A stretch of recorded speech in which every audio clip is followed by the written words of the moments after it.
आधी रात का समय था। चारों तरफ घना अंधेरा छाया हुआ था, पर पूरे घर में एक ही जगह थी जहां 4 मोमबत्ती जल रही थी और पूरा उजाला था। चारों मोमबत्तियां आपस में बात कर रही थी, जिसमें पहली मोमबत्ती का नाम शांति था।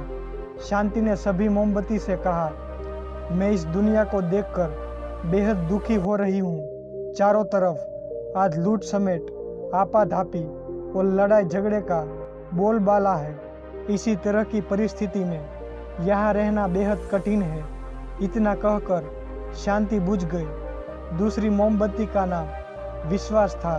उसने भी अपना दुख बताते हुए कहा कि इस दुनिया में धोखा, झूठ, फरेब का बोलबाला है।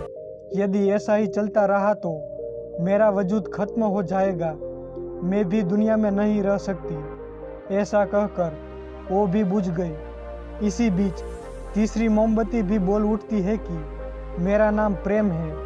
उसने कहा कि मैं हर पल जलती रहती हूँ, लोगों के घरों में मौजूद अंधेरे को खत्म करती हूँ, पर किस्मत देखिए कि मेरे पास किसी के लिए समय नहीं है। स्वार्थ और नफरत लोगों में प्रेम की भावना खत्म करता जा रहा है। उसने कहा कि लोगों के मन में आज प्रेम की भावना बेईमानी हो गई है। ऐसे समाज में रहना मेरे लिए असंभव है। और वो भी बुझ गई। इसी बीच तीसरी मोमबत्ती भी बुझ जाती है, तो केवल एक मोमबत्ती ही कमरे में जलती रहती है। तभी कमरे में एक बच्चा आता है। कमरे में 3 मोमबत्ती को बुझी हुई देखकर वो परेशान हो जाता है। वो बच्चा कहता है कि तुम्हें तो पूरा जलना था, तुम इस तरह बीच में ही कैसे मुझे छोड़कर जा सकती हो। ये सब सोचकर वो बच्चा रोने लगा।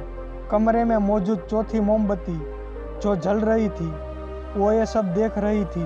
तभी चौथी मोमबत्ती ने बच्चे को सांत्वना देते हुए कहा कि बच्चे, आप घबराओ मत, मेरा नाम आशा है और मैं अंत तक तुम्हारा साथ दूंगी। आप चाहे तो मेरी लौ से दूसरी बुझी हुई मोमबत्तियों को भी जला सकते हो। आशा नाम की मोमबत्ती ने कहा कि जब तक आशा है तब तक हमें कभी उम्मीद नहीं छोड़नी चाहिए।